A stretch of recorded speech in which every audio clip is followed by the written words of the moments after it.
Okay, so I'm going to talk about computer-supported cooperative work. Okay, and some of you work in that area, but most of you don't. So I'm going to try to give you an introduction to this area.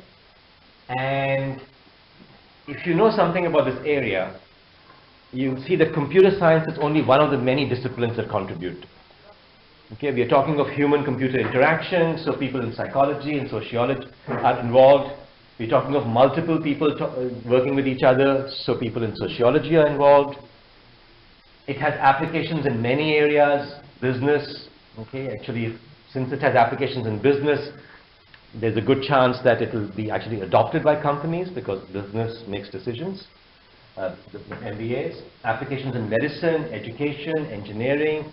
So a lot of fields a lot of disciplines come together in this thing.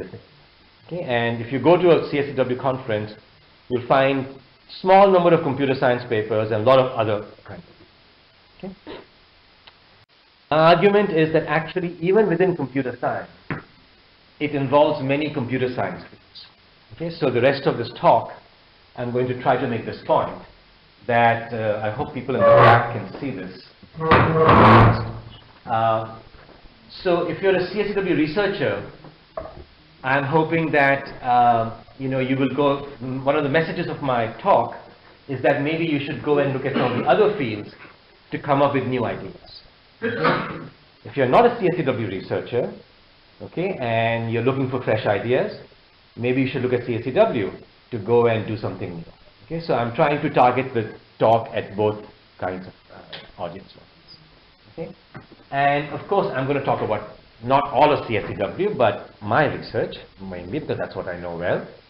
And I'm visiting here for a month, so I'm hoping that by talking about this, we can actually build some links with Wuhan and in particularly with the CSCW. Okay. Now this talk is long, and my whole goal was to mainly I created it so that the people in CSCW can learn as much about my work as possible. So not all of you may be interested in all of the talk. Okay, you may just want to know what this field is like, and then you may have other things to do. So please, if you in the middle of the talk, if you need to go, feel free to go. I will not feel bad. Okay, it's okay. Okay, so I don't know how long the talk is. I just made it as long as I put as many slides as I could. Okay. Okay. What is CSCW? So CSCW is about creating new kinds of applications, okay, called collaborative applications. So what are collaborative applications? They talk to multiple users who may be using different kinds of devices. So one person may be using a desktop, another person may be using a smartphone, somebody else may even use a less smartphone. Every phone is now smart. Okay. So they talk, this is an application that talks to multiple users. Now that's like an operating system also, right? In one time-shared operating system that talks to multiple users too. But each user is isolated from the other user. Okay? Each user thinks that they own the computer. Or if you use a database system, each user thinks the database is theirs. Okay? Here you have coupling also. So one user's input can influence the output seen by others. Okay? That's important. Okay? So if the left user says draw a red circle, okay, the circle is drawn on the screen. Okay, so there is coupling, and that's what really defines a collaborative application. Now, why are these applications important? Okay, how many of you have heard of the net meeting system? No? One person. Okay, maybe net meeting is not. He's been to America, so maybe he used it there. So net meeting is a system that came with Microsoft Windows. It doesn't any longer because they used to give it for free, but now they realize it's very important, so they like to charge you money for it. So now it doesn't come for free. But it's a system that allows me to share my screen with multiple users. Okay, so you might have used VNC, that's more open source system. So I can be giving a talk to people in America, China, India, wherever sitting here. It lets my screen be shared. So it shows, this is a guy called Steve Poltrock, he works at Boeing, and it shows how much net meeting has been around for a long time, since January, I think since about 92. and it shows how much NetMeeting was used over the years. And can you guys see in the back these slides? Maybe we should move the chair a little bit.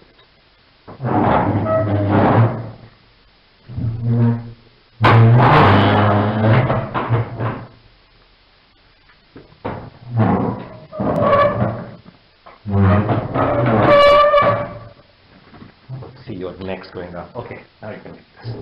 Okay, so it shows how gradually the usage of NetMeeting has gone up, and today a lot of the new companies are actually looking at collaborative systems like these to make money. Okay, so it's actually a multi-billion dollar industry, maybe trillion-dollar industry in America.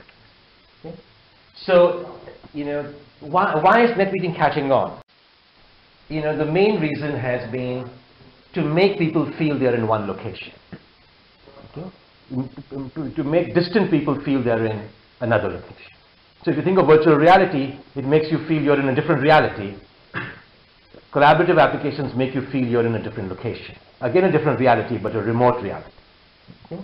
So that's the main advantage of distributed CSCW, that it allows distributed people to work together.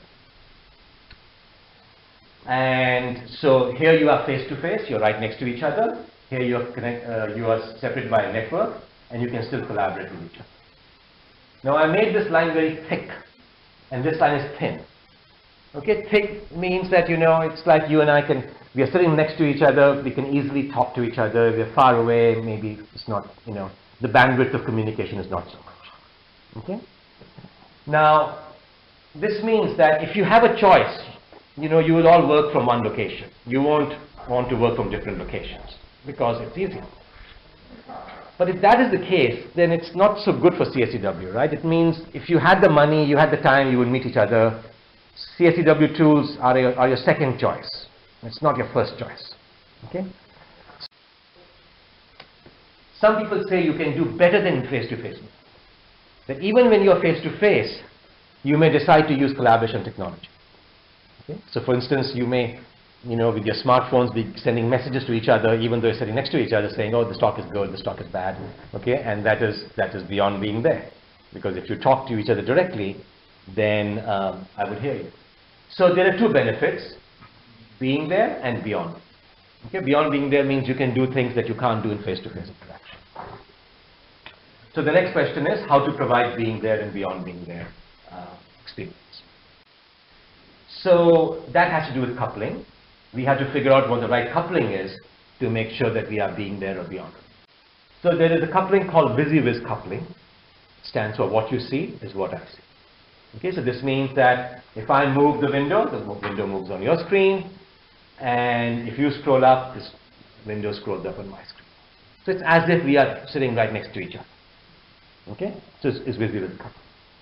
So let's go and see, now that you understand how this is, what it means, let's see how it's implemented.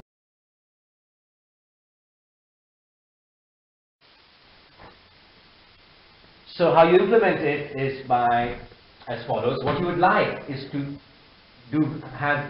share applications in a WYSIWIS fashion that are collaboration unaware. So the application doesn't know it's being used by multiple people. Okay, and you also want to use an application that works on an existing window system. Existing window systems also are collaboration unaware. Okay, and somehow we want to put collaboration in there. So what we do is put a proxy between the application and the window system, which is collaboration aware. Okay, and the application talks to the window system through this proxy. Okay, it's like, I don't know any Chinese, okay, but I'm somehow surviving here. So who's my proxy? Nivo, right? I talk to everybody through Nivo, and Nivo goes and translates for me. So similarly, you can imagine having a proxy like this, and it is doing the collaboration. Okay, so this shows you, what's a window system? Well, it's a system that provides windows. What are windows? They are rectangular areas in the screen, and the input indicates keyboard and mouse operations. Okay, so if I go and press A, the window system takes my input and tells the application A was pressed in window W1 at position X and Y. Okay, so that's your input. What does the application do? it says draw something.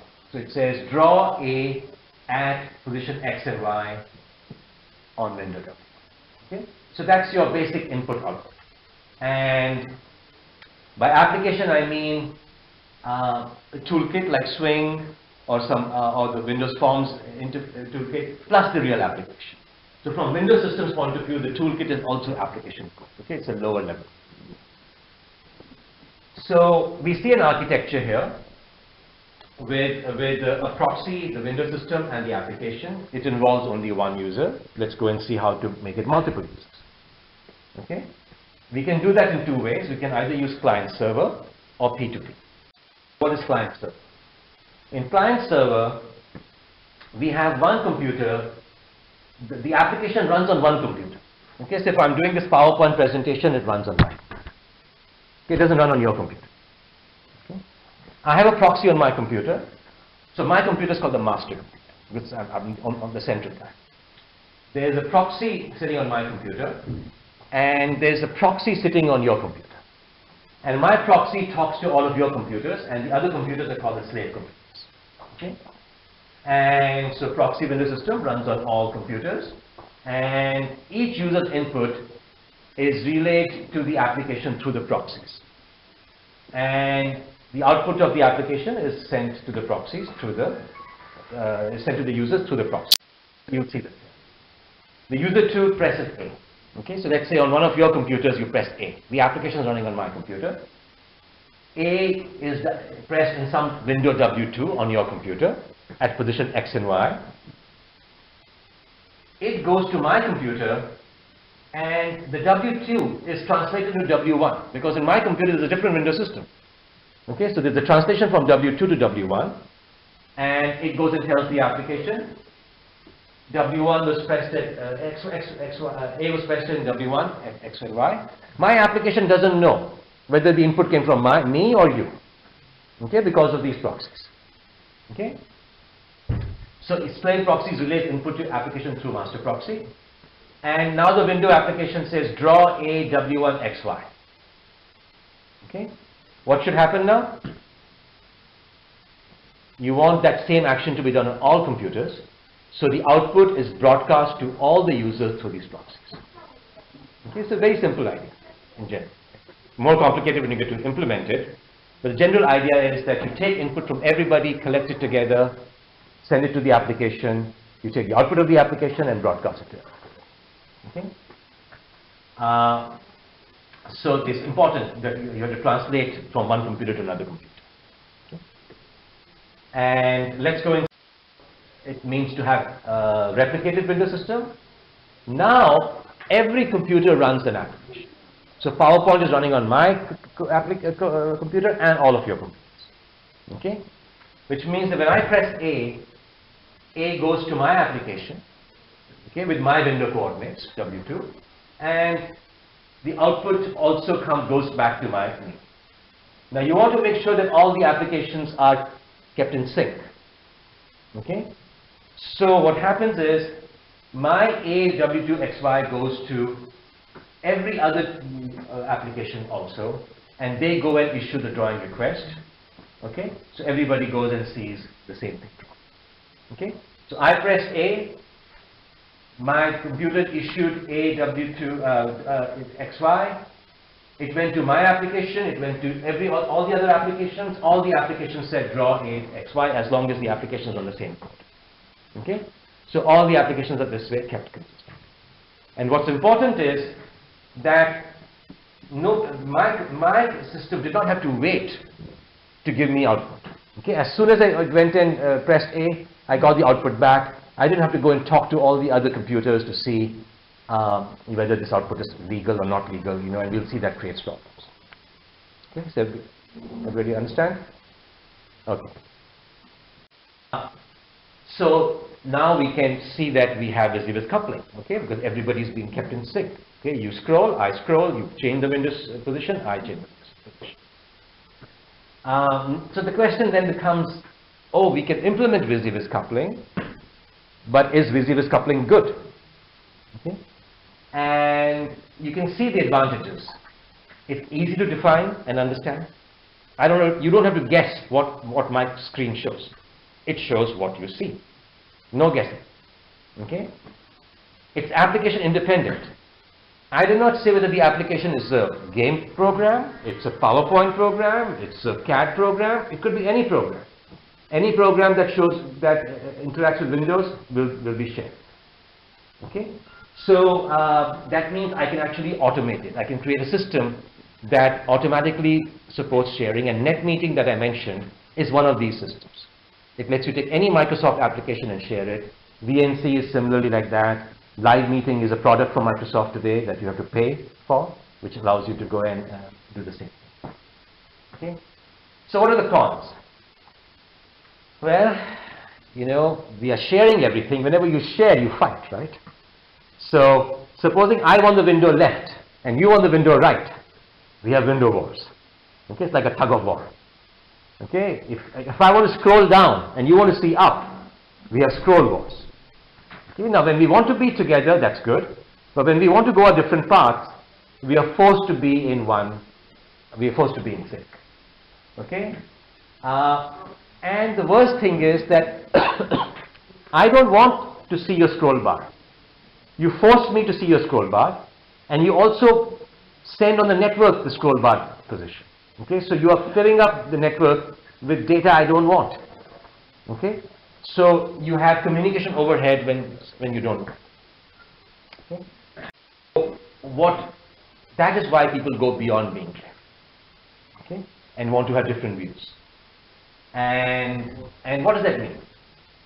That might mean, and you can't see this properly, but that might mean using one look and feel here, another look and feel here.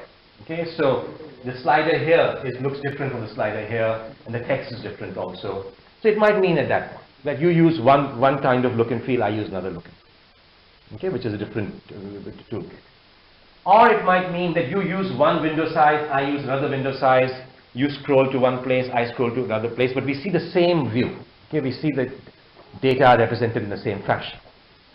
Or I see it one way, you see the data. Okay, so that's what happens when you have different views or WYSIWYS, non-WYSIWYS. And that has to do with views. You can also imagine when you'd see my changes. Okay, so here what we have, this is a concert expense application.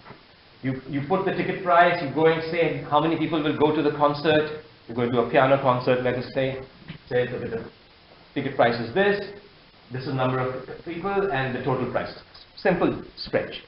Okay, now this user is in the middle of inputting 8.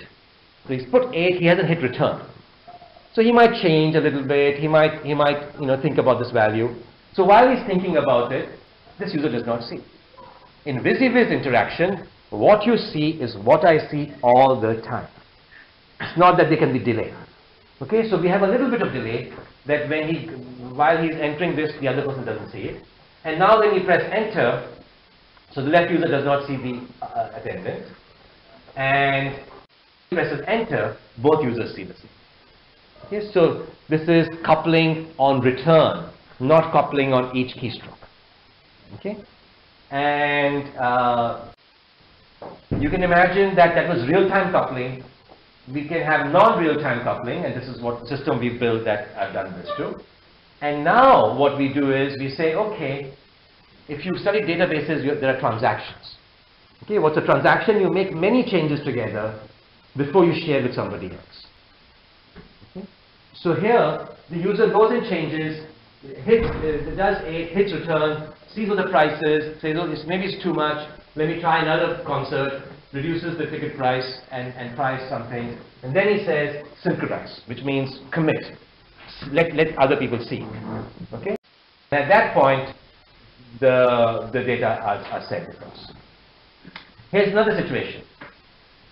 We have another field now that says whether the user will attend or not attend. Okay? So every user has this field, and if you say will attend, that doesn't mean I will attend. Okay? So this is private data. So you might also have non-WYSIWYS coupling by having some private data that is not even shared. Okay, if you're using a drawing editor and you go and say, I want to start drawing circle, and you press the circle button, you know, for circle mode, you don't want that to go to other people. That's private data. Okay. So let's see.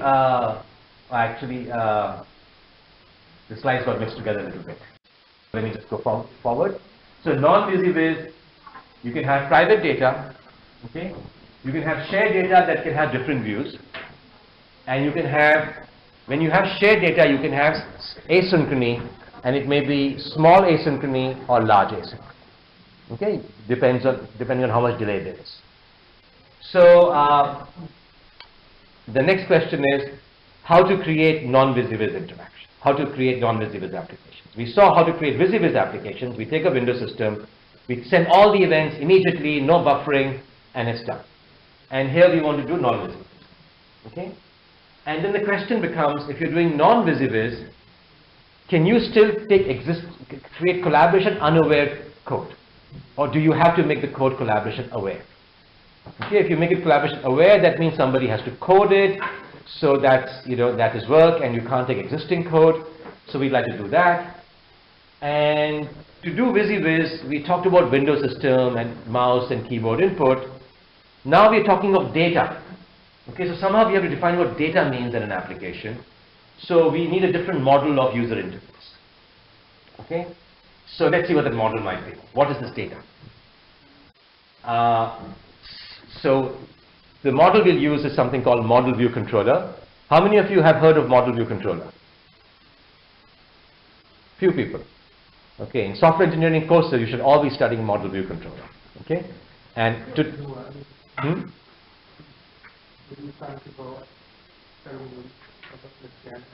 the name.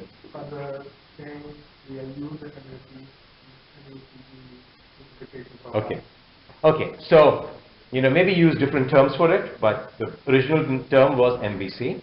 What's the idea? Whenever you create an application, you create three kinds of objects. Okay. Model objects, they store some semantic data, some data, you know, like the spreadsheet. Okay.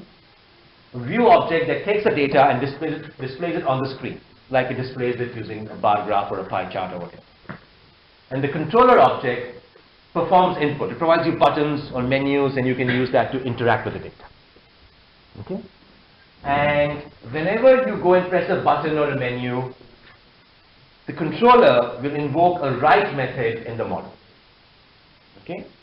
And whenever the model changes state, it sends a notification to the view saying, I've changed. Okay. And what does the view do? It invokes a read method to get the new state, so that the view can be always kept up to date with the model.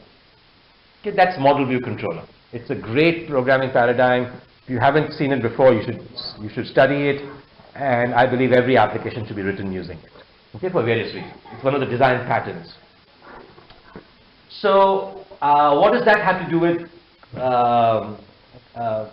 collaboration? Okay, before I go into that, you have some get methods here, and these are called with the view to go and update the display. Okay. So now, why is model view controller good?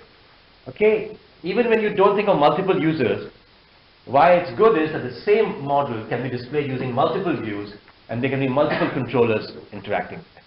So that gives you flexibility. Okay, you can see the same data using one view or another view. You can use a menu to go and enter commands. You can use buttons to enter commands. You can use text to enter commands. You can have different controllers for each kind of user interface. That's the main reason why model view controller was invented. And it was invented in Smalltalk, which is a object-oriented programming language. Invented much before you were born, in the 70s, late 70s. Okay, so what does that have to do with multiple users? Now what is, you can have multi-user MVC, where you have one controller in view for one user, you have another controller in view for another user, and you have some shared model. Okay, so the model view controller is very consistent with the whole idea of multiple user interaction. You just now create different views for different users. You create different controllers for different users.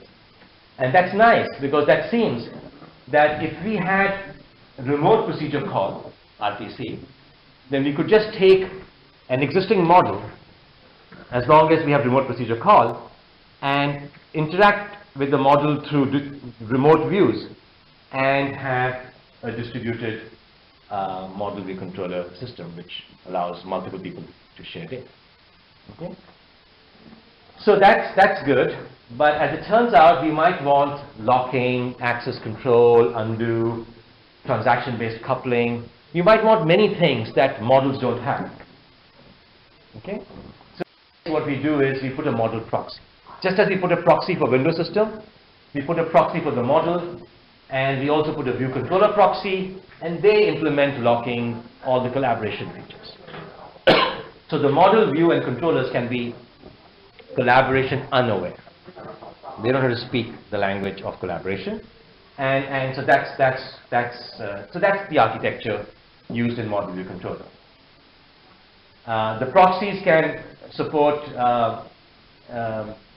unaware MVC, unaware model view controller, and can be application independent, which means they can work with any model.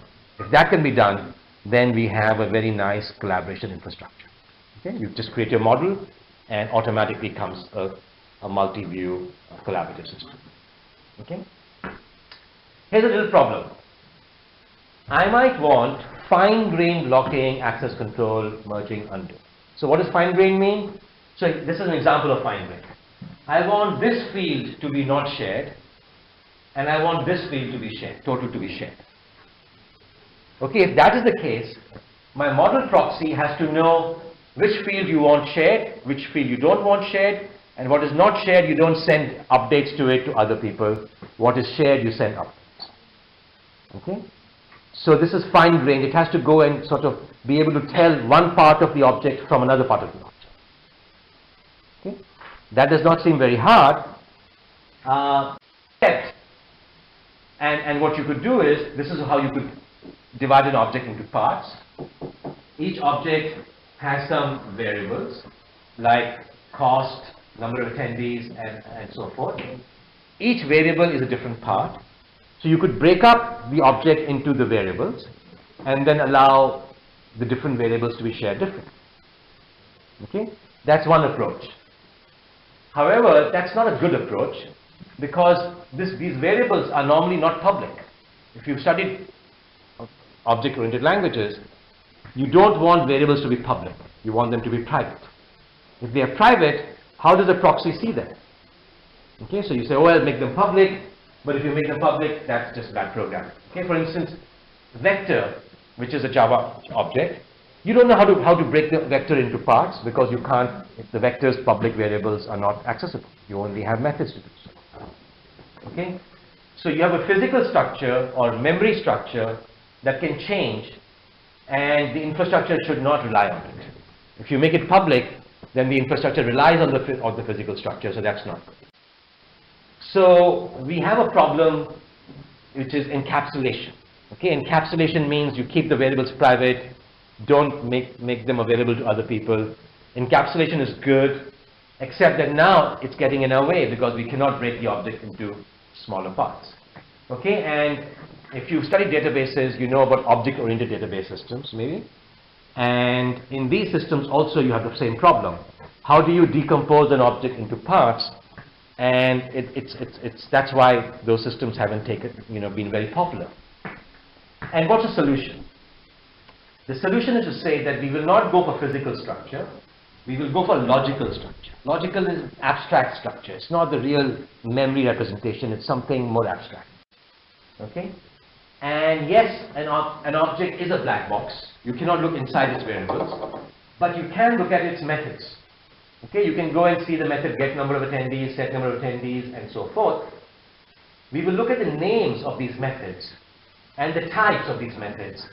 And based on these names and types, which are patterns, we can go and break up the object into parts. So we know we have a get number of attendees and a set number of attendees. So we have number of attendees treat. We know how to write it, we call set. We know how to get it, we call get. So as long as you follow these bean patterns, bean conventions, you are able to go and take an object, break it up into parts, and decompose them. Okay, so this is a very important point that you might have heard of patterns. Design patterns are relationships among multiple classes. So there's a model, view, controller, that's a design pattern. Programming pattern is a pattern that shows the relationship between methods in an object. Okay, and says the get method and the set method must both have the property name, the component name as a part. Okay, so these are used now to decompose the object into parts. Okay, so so the way the model proxy works is it uses programming patterns, and we actually have a system called sync that uses these patterns, and it will actually allow you to take existing model views and controllers and make them collaborative, and you can actually use it. Okay, this is a centralized architecture. How to create a peer-to-peer architecture for model view controller? Okay. Well, you will have to have a separate model for each user. Just as you had a separate application for each user in the peer-to-peer Windows system, now you have a separate model for each user. And again, the models talk to each other through proxies, which provide you with collaboration functions like undo, concurrency control, and so forth. Okay? And so again, model, view, controller are collaboration unaware.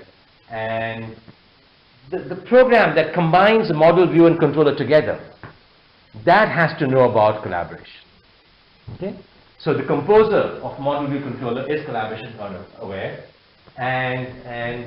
but at least the model, view, controller are. Okay? Okay, let's go and see what we've learned so far. I've shown you 4 architectures. Okay, 2 having to do with Windows systems, 2 having to do with model view control. Okay, so we have 4 architectures. And are there more architectures possible? That's the question. Okay, and if there are, is there a systematic way of finding what these different architectures are? Okay, so in other words, is there an architecture design space? Okay, can you define a bunch of a space like you have a Cartesian space? You can define the x coordinate and the y coordinate and get lots of points in the plane. Similarly, you can have a 3D space. Can we have an architecture design space where you have various independent axes, and we can figure out what the points on the axes are, and then we can use that to create lots of architectures. Okay, and let's see what these axes might be. If you look at the left picture and the right picture, what's the difference? In one case, what I'm sharing is a window. In the other case, what I'm sharing is a model. That's the difference. Okay? If you look at the top picture and the bottom picture, what's the difference? In one case, there's a central, and the other case, it's peer-to-peer. Okay? An axis made. Centralized, replicated, window, model. Okay, what are we sharing, and what is the mapping between the application components? Okay, and actually there are many other points on each dimension. So let's go and see. To describe them, I have to use the notion of layers. Okay, now if you studied networking, you know about layers. Okay, you know there's the physical layer. Then there's what? The data layer, there's the IP layer, there's the transport layer. I've forgotten all those layers. Okay? But there's lots of layers. Each layer builds on top of the other layer. Okay? So when you send a packet from one computer to the other computer, it goes for the physical layer, then the data link layer, then the routing layer, and transport layer, then it comes to you in a socket or something. Okay? These are the layers that are built on top of the communication device, the network device. What about the input and output device? Similarly, there are many layers. Okay? And each layer takes input from the user, converts the input into something else, provides that input to the layer above it, and so forth, till you get very abstract input. Then output comes from this layer to this layer. It gets transformed into more concrete output, gets transformed, and finally comes. Okay, it's very similar to networking layers. You have now I/O layers. Let's make this real. Supposing I see this red box on the screen. At the bottom layer, I can think of it as pixels. Okay. Above that layer is a window system. It says, oh, I've got rectangle. Okay. With some borders. So this is the rectangle area, these are the borders. Above that is toolkit. It says, oh, the window here is a scroll bar and a slider. This is the text box. That's your toolkit. That's providing that abstraction. Finally, you go and say, oh, this is the value 10 displayed as a slider. This is the value 6.2 displayed as a text box. So you're going up the layers, and each layer is providing you with some abstraction. Okay, it's taking something that's near the hardware and converting that into something more abstract or logical. Okay, so the higher layer is abstraction, and each abstraction is displayed as an interactor in the layer below it. And this layer is an abstraction for this interactor. Okay, so this is more high level than this. This is more high level than this. High level thing is called abstraction. Low level thing is called interactor. Okay, it's a means for displaying the abstraction. So and so forth. And each interactor represents the abstraction and provides some syntactic sugar, some extra things. Okay, so you look at this thing here. This slider represents the value 10, right? So this is positional slider that indicates 10.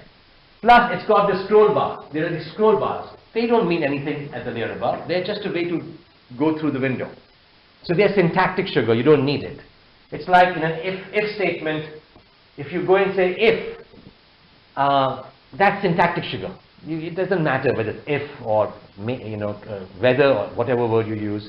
Or there's a packet header. It doesn't mean. It's just extra things added. Okay. So in the single user case, we have these layers. Now, how to make this multiple user? What you decide to do is you take some layer. You say, this is the layer I will share. It could be this layer, whatever layer. You decide what layer you want to share. Okay? If you share a layer, then you may decide to go and share the toolkit. Okay?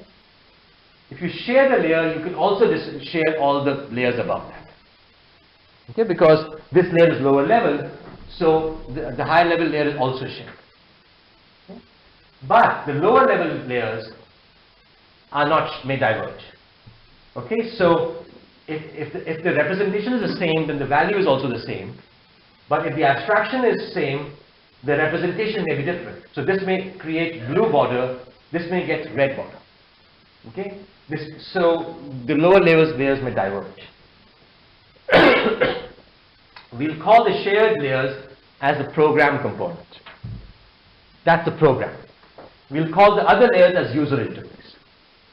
Okay, you may only think of this layer as user interface, but anything that's not shared, we'll call that user interface.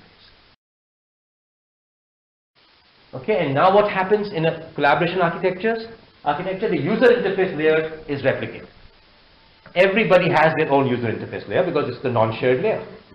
Non-shared layers are by definition private. But the shared layers, they may be centralized.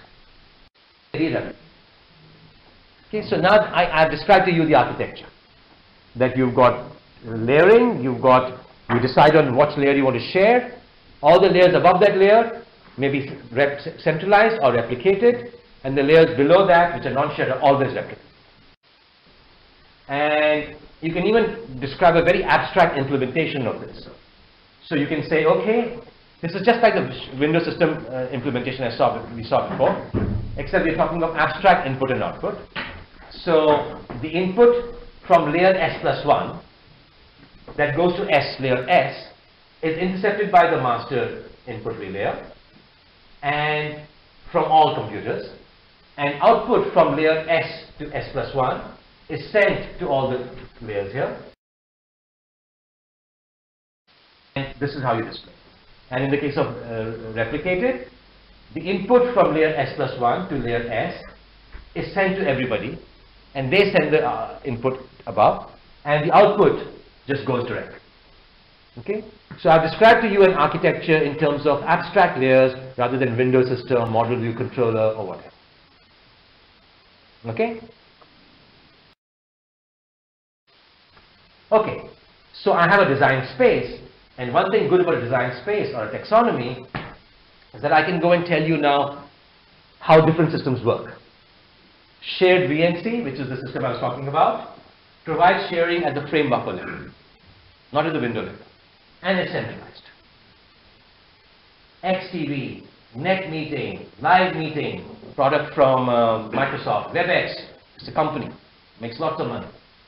Okay, all of these systems are at the window layer centralized. There were some research systems that were replicated at the window system, but they're not very popular now. Okay? We'll see that replicated systems have some problems. Habanero, JCE, GroupKit, they all provide sharing at the toolkit layer and they're replicated. Okay? There is no centralized toolkit as it turns out, but you can create one. We created one actually. And then you might have heard of Google Docs. Okay, Suite is our system. Google Docs is at the model layer centralized. Okay, and then there are systems like Sing, Groove, presentation managers, and they are all replicated model. Okay, so you see now that you can understand a lot of systems by using this layering idea. Okay, questions? Okay. Okay, so these are two fundamental dimensions, mapping and shared layer, and there are actually many other dimensions. I just showed you two to keep things a little simple. Okay. So the question now is, you have a whole design space. Which should you choose? Should you choose this system, this system, this system, which system? Let's figure out, you know, what are the pros and cons, what are advantages and disadvantages of moving along the dimensions. So how do you evaluate? Okay, we can all create systems. Evaluation is hard. Okay, and you cannot publish papers or be convincing without evaluation. Okay, so one is metrics. Oh, my system has more functionality than your system. Okay, so every time you get a new Windows system, it says, oh, we got something new. We got transparent Windows today. Okay, that's functionality. Another thing is programmability. My system requires less programming than your system. Okay, so the Net Meeting doesn't require any programming. You can take existing applications and share them. Okay, whereas the other systems require some programming. And finally, performance. Who wins the race? Okay, who's faster? Well, actually, performance, we'll talk about that a little bit. There's response times, and there are things like jitter, throughput, task completion times, bandwidth usage. So can't talk about all of these things. So let me talk about performance, local response time and remote response time. So what's local response time?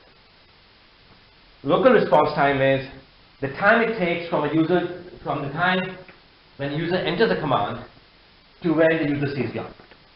Okay, so I press A and I see A. I say draw circle and I see the circle drawn. The time it took for the circle to be drawn on my screen is my local response time. The time it took for my input to be seen on your screen is remote response time. And if you're in China, maybe it's small. If you're in USA, maybe it's high, because I'm in China right now. So remote response time can be different for different users. Okay, both are important. So when you choose an architecture or you have to go and make sure that both local and remote response time is good. If your local response time is very fast and your remote is slow and you're on the phone and you say, do you see my circle? No, I'm still waiting. Okay, then you also have to wait.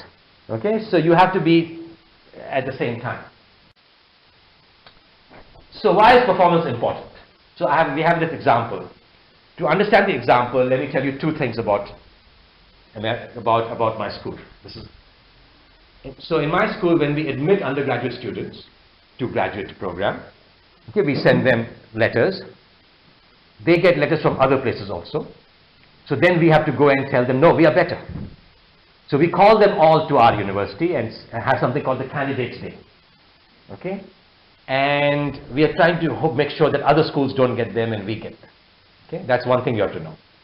The other thing you have to know is that UNC is about 8 miles away from Duke. Okay? And Duke and UNC hate each other. Okay? Because we are both very good at basketball. Okay, Duke was the national champion last year. We were the national champion 3 years ago. Okay, and when we play basketball with each other, I mean, it's just war. Okay, so here's the example to understand this. Let's say we have a candidates day at UNC. Okay, but some student has gone to Duke because they also hold the candidate day at the same time. So the UNC professor is demoing a game of checkers to students at Duke who's attending the Duke candidates day. Okay, and let's say the performance is bad. Okay, what's the student going to do? He's going to say, forget it, quit game. And what's he going to do? He's not going to go to UNC. Worse, he's going to go to Duke. Okay, so that would be really bad. So you can see why. This is just an example of why performance is important. Many of you have not used collaborative applications. If the first application you use has got poor performance, you say, oh, this is bad technology, forget it. I'm going to fly over and go and meet the person. Okay? So it's very important to have good. Okay.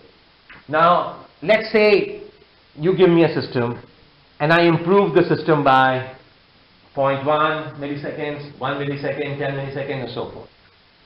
Some improvements are not significant. People will say, ah, big deal. Others people will say, oh yeah, that's good. Okay? So how many of you think that improving by 0.1 milliseconds is impressive? No? 1 millisecond? Anybody? No? 1 millisecond is a lot of computer cycles. 10 milliseconds? No? 100? No? Yes. Good. You win the prize. People have done studies and found that 100 or 50 milliseconds you can notice. Below 50 milliseconds, the human being cannot even notice there's a change. Okay? So we're talking of interactive commands. We're not talking of doing a lot of database transactions. In a database transaction, if the transaction is improved by 1 millisecond, that is good. Okay? But in collaboration, 50 to 100 milliseconds is important. Okay? So that's what this slide is saying, that both local and remote response time, if you have 100 millisecond improvement, you can notice, and that's important. So now I said there's a whole architecture design space. We want to see which points are better than other points. Let's forget about shared layer. That's too complicated for now. Let's just assume that the layer is fixed and there is choose between centralized and replicate. Okay? So performance implication of mapping and shared layer is the issue, and we will only. Now let me remind you again that in centralized we had a bunch of shared layers and a bunch of non-shared layers. The shared layers are centralized, and in replicated the shared layers are replicated. And since we are not looking at layers, I will go. So this is the program component consisting of all shared layers, and the UI component consists of all non-shared layers. Okay. Now we are not looking at shared layers, so I'll make the picture simpler. Okay. We have one circle for the whole program. Okay. And we have one circle for all the UI components. Okay, so that's how we'll draw the picture. Okay, questions? So the question is replicated or centralized? These are two mappings. Which do you think will give you better local response times? Replicated? Because?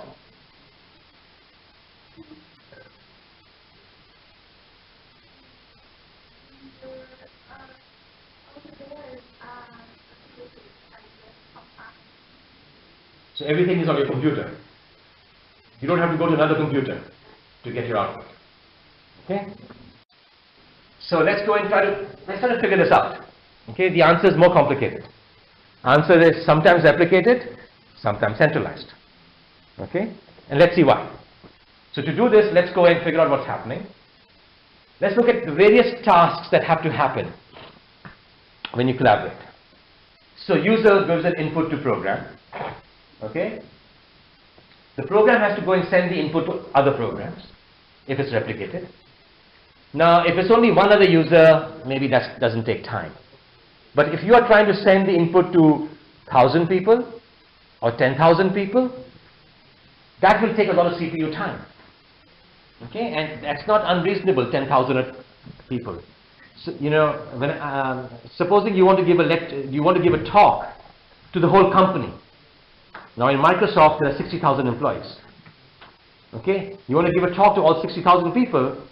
There's 60,000 people to be given, send the data to. If the president of the country of America wants to give a talk to everybody, there's you know, a few hundred million people. In India and China, if you want to give a talk to everybody, there's a lot of people, right? So this may take a lot of time to go and send. But so that's send input, process input. So you have to go and actually, you know, when you give an input, it might have to go in. If it's a game program or a CAD application, maybe it will take time. Send output. So this process input was one time. Then you send output to various users. And again, if you're a centralized architecture and you're one master with millions of slaves, that will take time. Okay? And then the input has to be processed by the local computer. Okay, so network delay is only one thing in response time. There are all these factors also. Okay, and that's why sometimes centralized might win, sometimes replicated win. So let's assume that we don't have too many people. Okay, so the cost of sending input and output is negligible. Okay, and if it's large number, then it can be thing. So we'll ignore these two costs. Let's see what happens. And this is the argument that Dr. Lee was mentioning. That you have, let's say you have a slave, you're a remote user, you go and give input. The input has to go across the network. Then it processes the input, the master processes input, and it has to then go to the slave. So this network, this delay, plus these two times are part of your response time. Okay? You are a master or a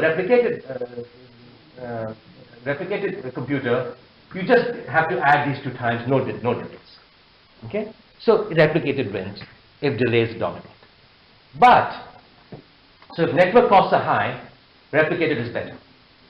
Okay? But processing power is also an issue. Okay? If the processing power decreases, let's say you go from a proper computer to a very smartphone. Okay, and you're looking at the presentation, you're playing a checkers game there. The checkers game may take too much processing power for your smartphone. Okay, so as the processing power decreases, these times increase. Okay, in that case, it may be better. In fact, all times will increase. In that case, it may be better that I have sent the checkers program is centralized on my computer, and on your mobile phone, you're just a slave. You don't go and run the checkers program. Okay? So, if local processing time is high, then offloading processing to remote central host is better. Okay? So sometimes centralized may be better, sometimes replicated. And actually, if you want to do this properly, you have to develop some equations. And the equations I show here are very simple. They seem complicated just because you haven't seen them properly. But it's important to develop equations to go and figure out, you know, which wins under what conditions. And in fact, you know, since a lot of you are mathematically inclined, if that is what you like, then this area has not been studied too much. And so this is an area in which you can make a contribution by developing an analytical mathematical model describing response times. But the main point is that depending on the network delay and the processing power, you can, given a fixed processing power, as you go and change the network delay, one architecture may be good for some network delays, and another architecture may be good for other network delays. Okay, so there's a crossover point which we show here. We've actually done some studies with the checkers program to see that in some cases replicated architecture wins, and in some cases the centralized architecture wins, just because of the processing demands from a checkers program. Okay? So what's the design implication? We know sometimes centralized might win, sometimes replicated might win. So as computer systems people, we want to go and optimize. We want to adapt. Okay, and let me give you an analogy here. This is something that happens in networking also. That what's adaptation? Adaptation is trying to give you good performance so that you can get there faster than you would otherwise. Now, if you're going at 5 o'clock in Wuhan, forget optimization. Forget you've got a Mercedes or you've got whatever, you've got a bicycle. Bicycle will go faster, right? Okay, so forget about adaptation. Okay, if you're going at 2 o'clock in the morning, you don't need adaptation. Okay, the roads are free, so there's nothing smart to be done. There is a small window, so I think that's what this is. So when you have insufficient resources, you always get poor performance. So there's no hope. When you've got lots of resources, there's absolutely no problem, and it doesn't matter the adaptation. There's a small window when you want to do smart things. Maybe you say there's one lane only for cars with more than one person. Okay, so that they can have. So we try to develop these adaptations. So same thing we can do. So this is called the window of opportunity. If you're in that window, we can do something good. Otherwise, it's hopeless. Not important. So what we want to do is, we want to make sure that any improvement we make is at least this much, and we want to go and change the architecture and other choices when it helps. Okay, and these may be made dynamically. So if the HOV lane, sometimes imagine they're just got high occupancy lanes, maybe change dynamically. So let's see why you might want dynamic transitions. People I know who work in networking have found that network delays change dynamically. Sometimes the network delay is good, sometimes it's bad. Okay, I've been using Gmail from here for the last 2 weeks, and sometimes the response is fantastic, sometimes it's really bad. Okay. Also, the set of users that is interacting with the application can change dynamically.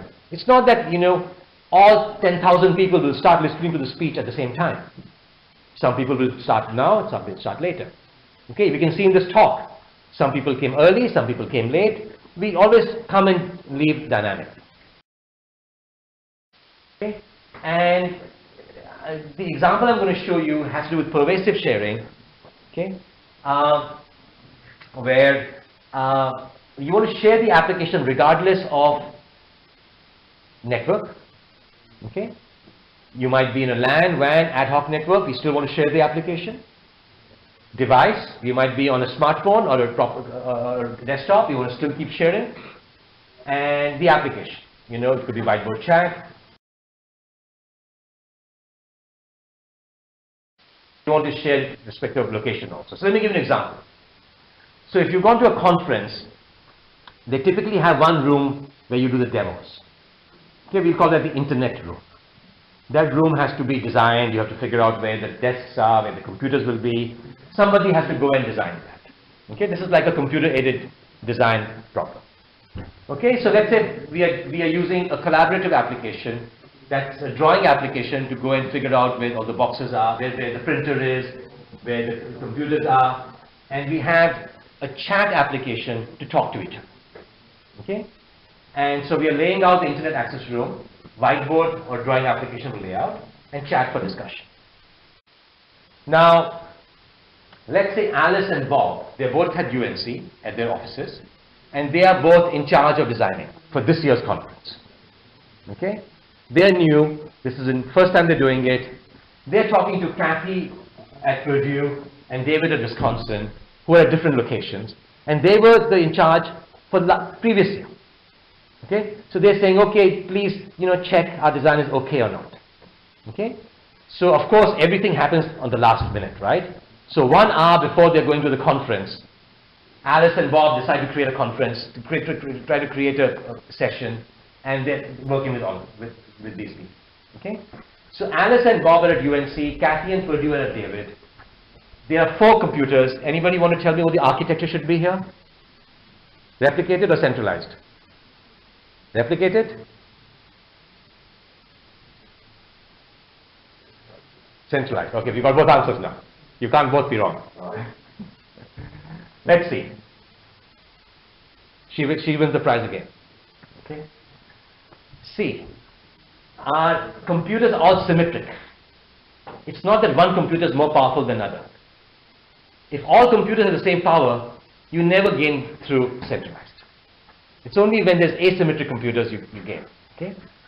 And so replicated because wide area collaboration, okay, network delays matter, and computers are symmetric. Okay?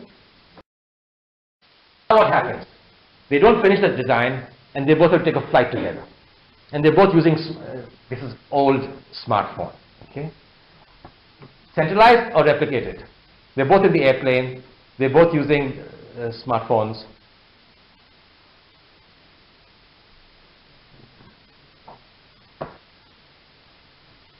Are the devices symmetric or asymmetric? Symmetric means same. Okay, so the answer is again replicated. Yes, both computers are slow, but centralizing will be even worse. It means that one computer has to go and take care of two people. Okay, so we go and replicate it again because symmetric computers. But what has happened? One set of replicas on the desktop have been replaced by another set of replicas on mobile computers. We want that to happen without any pause, ideally. Okay, so we see the architecture is changing from one to another replica. Now they go to the hotel. They're in the hotel. Okay, and there's this guy who's the hotel guy sitting with a laptop, and they're both talking to this guy. So this is the hotel in charge. And Kathy now is watching a soccer game with a smartphone, and David is at the pool with a smartphone. Okay? What should the architecture be now? Okay. Central here, because this computer is more powerful. But this will be replicated because there's a wide area network. This is a slow connection here. This is a fast connection here. They're both at one place. So network delays are small. The network delays here are high. If they're high enough and the computers are powerful enough, maybe you go to replicate. Okay? So we changed. So now this is a funny architecture. It's got some replicated, some centralized components. This is called a hybrid architecture. I didn't talk about it earlier, but you can see how it's just a combination of the two architectures. Okay? So we've gone from replicated to hybrid. And now things can happen. Those two people go away, so it's centralized. He goes away, so it is centralized. We go into replicate. Okay, so you can see how you might want different architectures. Okay. Now changing architecture on PowerPoint is easy. It's not that easy, but it's easy. Changing it in real life is much harder. Right? In fact, think about a relay race. Okay? What happens in architecture is one architecture is running and suddenly you will hand off to another architecture. Okay? It's like one runner running and handing off to another runner. Now if you watch games, see, it's so simple to pass the baton, right? But if you watch Olympics also, so many times there's a problem in the exchange. In fact, the teams who win are the ones who exchange very well. So we do not want to pause during exchange ideally. Okay? So both run at top speed. And then when that happens, there are problems. Okay? So similar kind of problems happen with architecture. Okay? And let me show you some of these problems. And what we do. So we have a centralized architecture here. One process, one program with multiple slaves. Now, even though all users are getting output from this one program, okay, we keep programs running on computers. That's like in a relay race, we keep the other person ready, right, to run. We don't go and say, oh, come from the locker room, it's your turn. It takes too much time. Similarly, we don't go and start a program when we need to. So we're saying we keep it running, so we don't have to waste time in starting the program. And then, when we want to go from centralized to replicated, we just make them active. Okay? So, what does that mean? Now we start giving our input to our local guy rather than sending input to the remote guy. Which means we have to get rid of these connections and create these connections. Okay? So there's a lot of work going on when you go from one architecture to another architecture. Okay. And also we have to worry about updating the state. Okay. So this picture shows that. We have to dynamically update the state of user interface and program. So let's look at user interface. Let's look at this transition. We have gone from this architecture to this architecture, which means a new user interface component has been created. This user interface component must show the same output as this guy, which means we have to go and bring this up to date. And we have to basically and the same thing happens. So let's look at program instance replication now. Let's say we go from this to this. So a program that was not active has become active now. So it has to go and update its state and be current, because it was inactive. It has to start running now, right? And the same thing is happening here, that when you go from this picture to this picture, this guy has to have a new program come in. So let me just fast forward through this and show you how.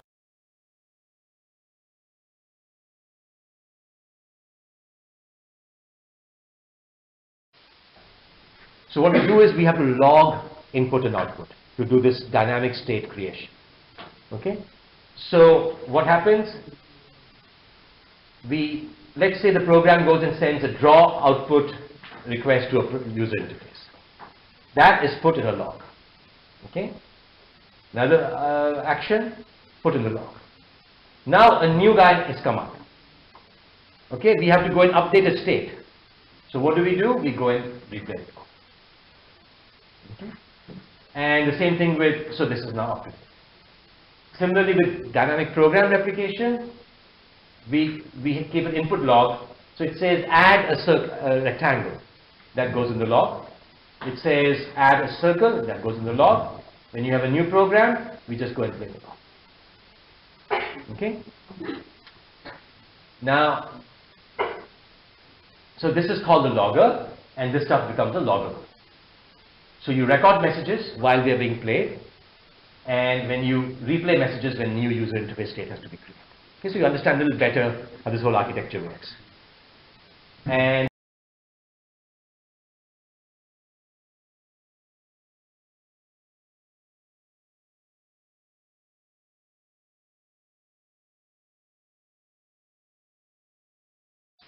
state, and we are doing the state creation by logging.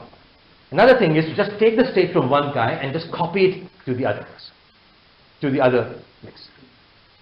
Now, how do you copy? The program may not allow copying. There's no API for copying, perhaps. So the state copying is much more efficient, but it is application specific.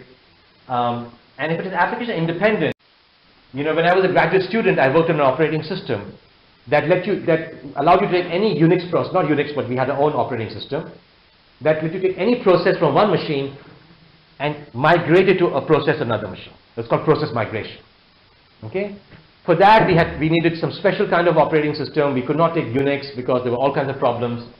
So state copying, even though it's efficient, is not very general. And so command-based logging is inefficient but general. Suppose I have put 1,000 commands and then a new user comes in. I'm going to replay 1,000 actions. Okay, that takes time. So what we can do some log compression, and I'm giving you a very simple example of compression. So the log has draw rectangle, draw circle, and draw A in circle. And now you say draw B in circle. Okay. And what you can do is just replace the draw A in circle with draw B in circle, and you don't have to go and keep all the previous commands. Okay, so we can do there's actually very complicated stuff going on here, but with log compression we can get pretty good performance. Okay, so you're seeing now some of the things that have to go into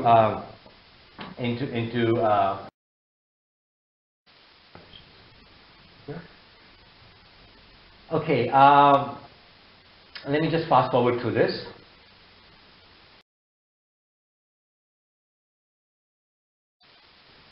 And show you a little study that, again, I can talk about all of this stuff, but does it really matter, or does it, what happens in real life? So we actually took this example of checker.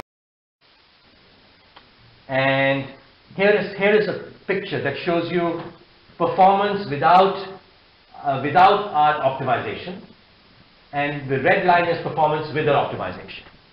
Okay, and what happens is that initially there are 3 users involved, and firstly centralized on a mobile device.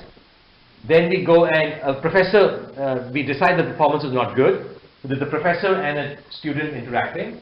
So we go and centralize on the professor's computer now. So we've gone from one central architecture to another central architecture that gives you better performance. Then a new user comes in with a powerful computer, and we centralize on that user's computer, and you can see that we are able to keep good performance rather than. And this is with the change. If you look at the times, it's more than 100 milliseconds that we can make a difference. Okay, so this shows you that actually you can make significant changes, significant improvements using state-of-the-art computers.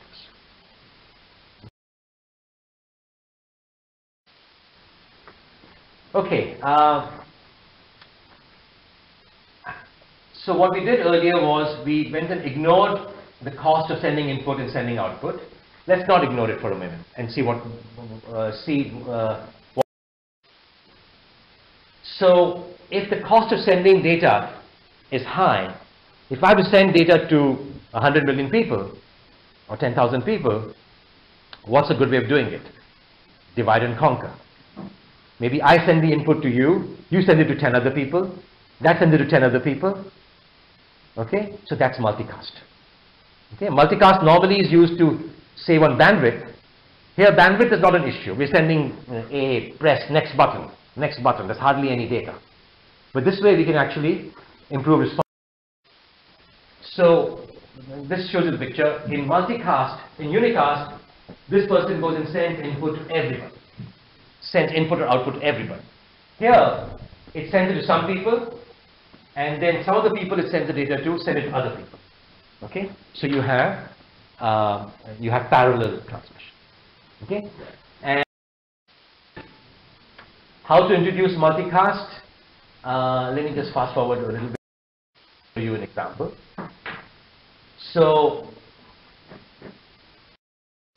let me just go here. Here we see. So this computer has to send output. So let me go back here. This computer sends, let's say the transmit time is T. It takes T units to go and send data on the network, because to the network. And the network latency is D. It takes D amount of time for the packet to reach from here to here. Okay? So this computer unicast to this computer and this computer forwards it to this computer. Okay?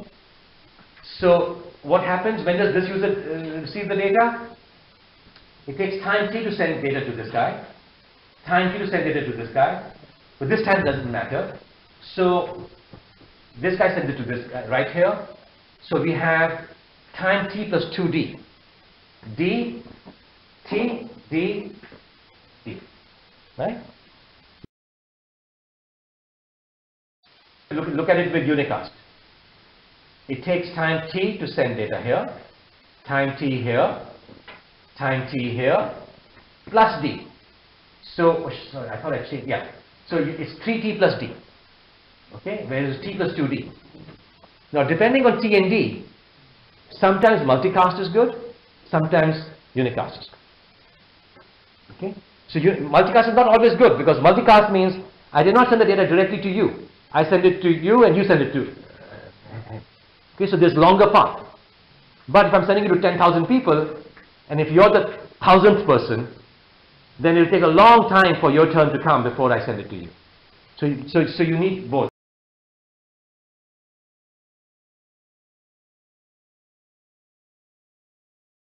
Yes. And so with multicast, the transmission can be performed in parallel. There's a quicker distribution of commands. Response times goes low, but the paths are longer than unicast paths, so response times can go high. Okay, so we have to go and develop equations, figure out what is good under what conditions, and maybe even change architecture. So you may change communication architecture dynamically, just as you change the processing architecture before between replicated and centralized. We now have a multicast versus unicast architecture. and that may change dynamically. Okay? And let me just fast forward here.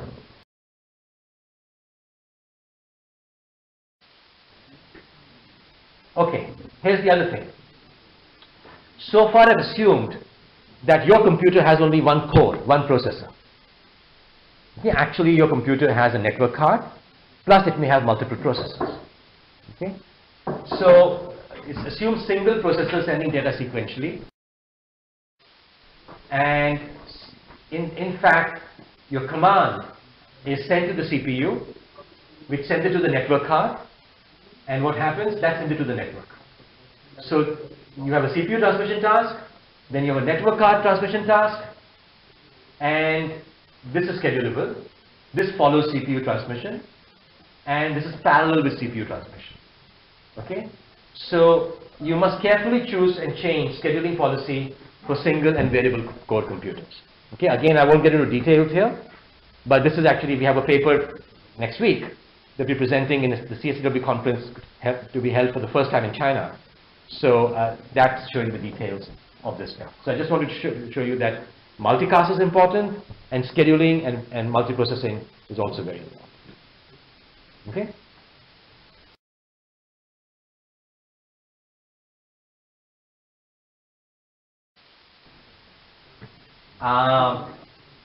Now we talked about dynamically changing the multicast architecture, the between the replicated and centralized architecture, and also dynamically changing the scheduling policy.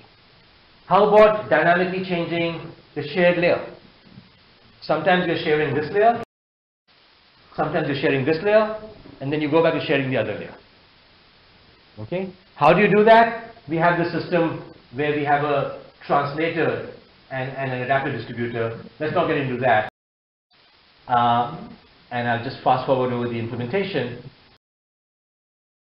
Why would you do that? This picture shows you why. So you and I are working on different parts of the document. You're working on the background, I'm working on requirements. I'm seeing what you're doing, you're seeing what I'm doing. And then we decide we want to work on the title. What should be the exact title of this paper? Then we want maybe to be sharing at the window layer because we're working on the same task, okay? Rather than working on different tasks. So you may want even the shared layer to be changed dynamically, and the slides I skipped were telling you a little bit about how we implement it, okay? But it can be done, okay? Okay, so I have spent all this time talking of processing of user commands and transmission of user commands, and those are two things that an application, collaborative application, has to do. But there's lots of other things. Correctness and consistency. I kind of mentioned this, but I haven't really looked in detail.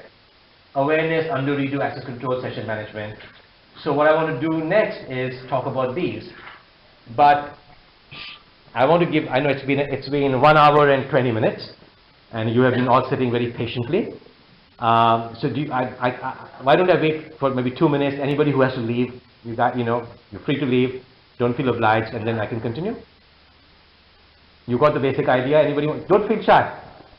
I know this is late in the evening. No?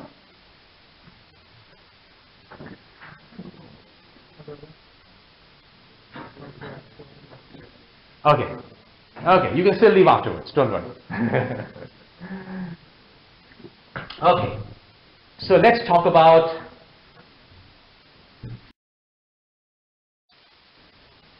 consistency. Okay. Now you guys are experts on consistency, so that's why I put it later. Okay, you don't have to go and talk about it. I don't have to talk about it right now. But let's go and see what problems can occur. The consistency problems occur mainly when you use a replicated architecture. Okay. And what happens? So you've got, let's assume that you've got a file that is being shared by all replicants. The file is called F, okay, and it's got the content AB. Now, there's a user that goes and types a command saying, please input file C. He types a command, and response, the command really is saying, please put C in file F. Okay? Now what happens? This program gets write FC, this program gets write FC. How many C's are written? Problems. Okay? So this is one of the reasons why a lot of people don't build replicated systems. Okay? Because when you have a central file, suddenly the file has got multiple, as many people as there are, you have as many characters. How do you solve the problem? Well, you say, okay, the file also is replicated. At the start of the session, we'll copy the file everywhere, and everybody goes and gets a separate file. At the end, the files are consistent. Okay, that can't always be done. Another approach is you go and say, okay, there's some centralization. The file stuff goes through. Okay, this is not file. This is another example, mail. So the user says send mail to Joe. Okay, the message goes to my program and your program. How many mails does Joe get? Already Joe gets lots of mails. Now he gets one copy of mail from each replica. Okay, so the file can be replicated, but the mail program, what do you do here? Okay, so we have a problem. And the answer here, okay, so let's I guess I've got, so the answer here is we actually create a special centralized program that deals with these special kind of operations, what are called non-idempotent operations. And the message is mail goes to this program, and the other things like insert, delete go to the other parts. Okay, so they go replicated. Some commands are replicated, some are centralized. That's the basic solution. Okay, and suddenly you have to go and you can't use collaboration unaware programs. You have to use collaboration aware programs. Okay, and systems too. Lot of systems. Another thing is that you go from one program to another central guy. There are two ways to create central architectures. One is for the UI directly to go and talk to the central guy. The other is to give it to the program, and the program gives it to another program. Okay, and some systems have done that also. Okay. Here are the synchronization problems that most of you deal with. Okay. So here's some text ABC. Okay. And one user said insert character D at position 1. The other guy says insert character E at position 2. So they're at different positions. Seems they're not conflicting. Okay. So what happens? Insert D1 goes to the local program, insert E2 goes to the local program, and you get DABC and AE. Okay, they are not the same, but that's okay. This command has not gone there, that command hasn't come here. But when this command comes here, insert E2, okay, now 2 means after D. Here 2 meant after E. Okay, insert D1 is okay. You get DEABC and DAEBC. They diverge. Okay, because 2 means different things on the left here and here. Okay, this is the classic problem. And what's the answer? There are many answers. One answer is called operation transformation. That says we will go and transform. We won't take the operation that was received from the remote guy and execute it directly.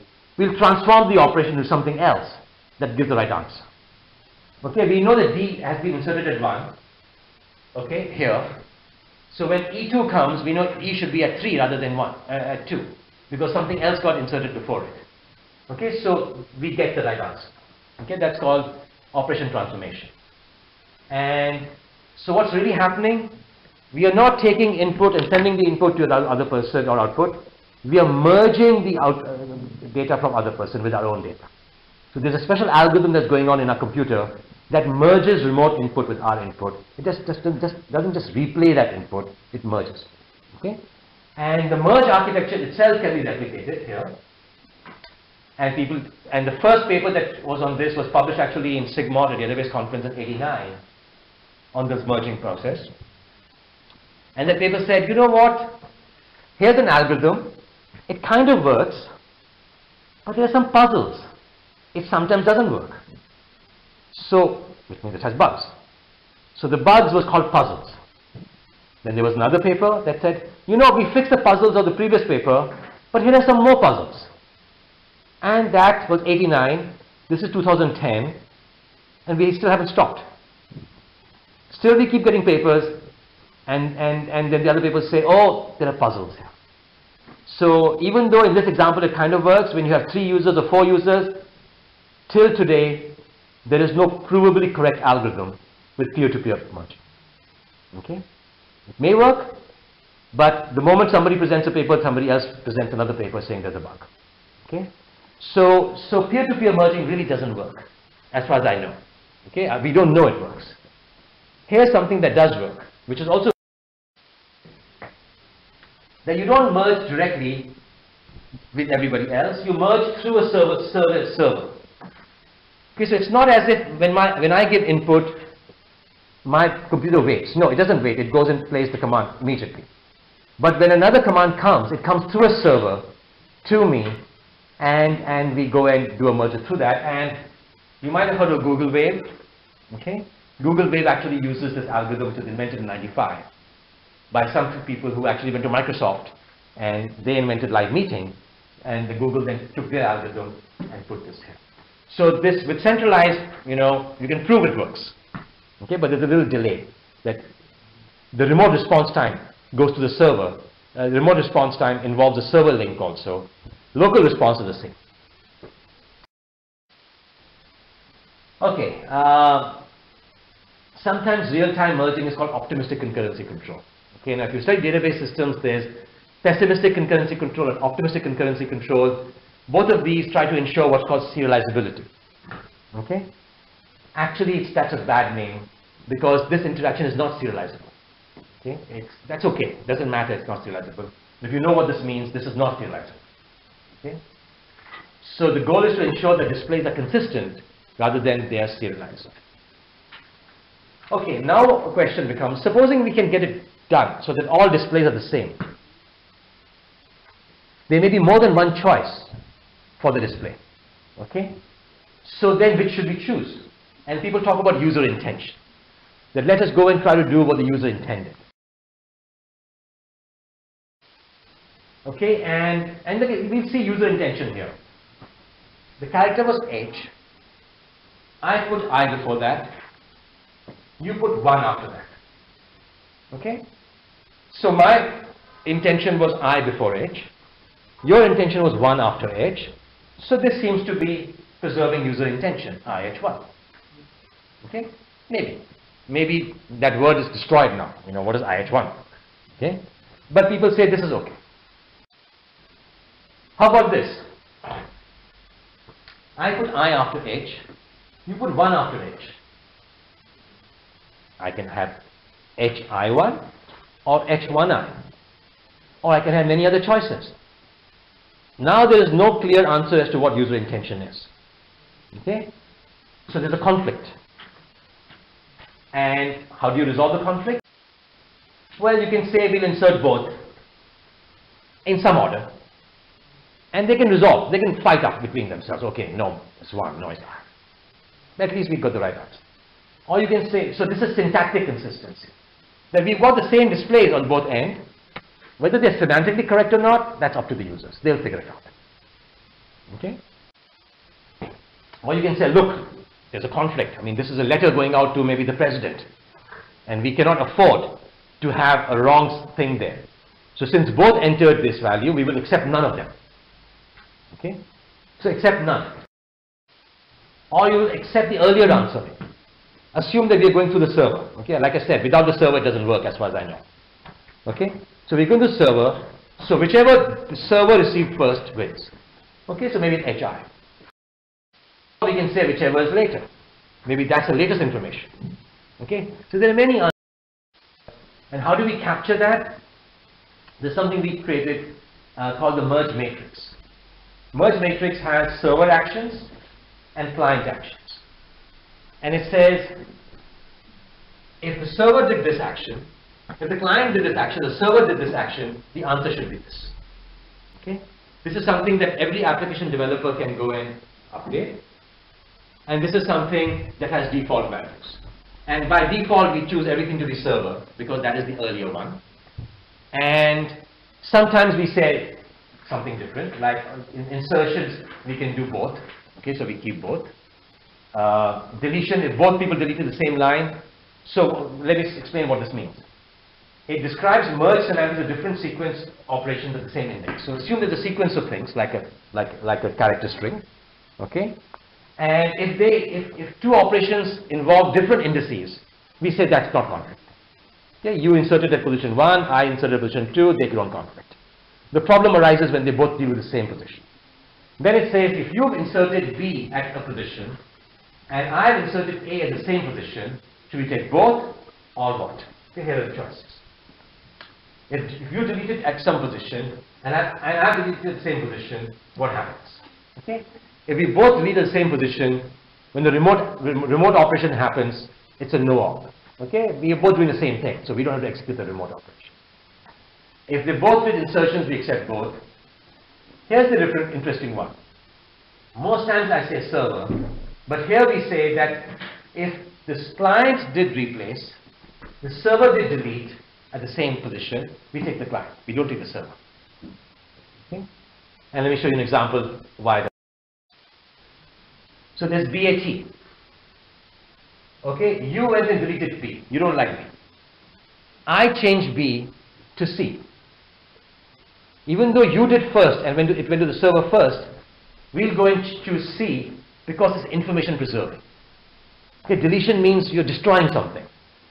Okay, and I don't know this guy. If we make it AT, then this person doesn't see that CAT was added. But if you make it CAT, then this person knows that C was added, and if they still want to make that CAT into AT, they can delete it later. This happens when this is when both people do it at the same time.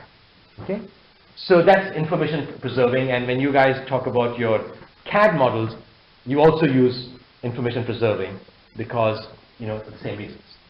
Okay, this is for tables. In table you do put and delete, and again let me show you an interesting. Let me just pass example here, which similar example that you removed Bob. I changed Bob's value from Alice true to false. So you deleted an entry, I changed the entry, so we will again keep the entry. This is again information preserving, but this is now for a different data structure, which is a table rather than a sequence. Okay. And similarly, we can have a record matrix. That if I've set a property and the server set a property, what wins? And we make server win, and similar semantics. And let me actually show you something real to make this all more understandable. So I changed the ticket price to 24.1. You change to 24.0. Okay. I go first and assume we are not doing real-time synchronization. We are both working offline. Okay, or there's a delay. I go and do synchronize first. Okay, then you go and do synchronize. What happens? You do synchronize then. You are later. Later, you see my value 24.1 because that was the earlier value. I synchronized and maybe went away. Okay, you synchronize and you're there. So you should see my value to decide which value is better. And at this point, you can say, I like my value better, so 24, and this way you can fix the problem. Whereas if you had chosen your value, then if the last value was chosen, then there's no way to know what the previous value was. So there's no way to decide which value to take. Okay. So I guess the main point here is that there's more than one way to do it, and you describe things through a merge matrix. Okay. Now there's merge matrix for record, sequence, table. Imagine you're creating a new type. For each new type of object, you would have to create a new merge matrix. And that's sort of the main point here, that merge semantics have to be defined in a proper way. Okay? So this is general merge matrix, that you have a new type, an operation 1 to operation n, various kinds of operation, and you have to go and decide on defaults and set. Okay? Okay, let's make it even more complicated now with consistency. So we've got a name and affiliation. Joe is at UNC. Okay, and the left user goes and puts a dash after C. The right user puts a C after C. Okay, UNCCH is University of North Carolina at Chapel Hill. UNCC is University of North Carolina at Charlotte. Okay, So this guy is trying to go to University of North Carolina, Charlotte, C, and this guy is saying dash C H. Okay. So if the way I described before, if you didn't accept both, we would get the answer UNC C dash H or UNC dash C. This is one of the valid answers possible. Okay. Which is neither here nor there. It's not Chapel Hill. It's not Charlotte. It's something. It's nonsense. Okay. So what do we want? We want either all of this user's changes, or we want this user's changes. We don't want it to be muddled together like this. Ideal. Okay. And how do we fix that? Well, what's really going on is that we have a hierarchical data structure. We have a record with two fields, name and affiliation, and the name is a sequence with various characters in it, and so is this affiliation. So when I go and change the name here from UNC to UNCC, you can say I've changed the affiliation from one to the other, or you can say I've inserted into the affiliation. You can think of the change at a higher level, that I've changed one whole value with another whole value, or you can say I've edited a lower level value. Okay? So you can provide merging either at this level or at this level. So if you provide merging at this level, at the record level, you say one person has set it to UNCCH, the other person has set it to UNCC, one of them wins, so we choose one of them. So we will get what I described.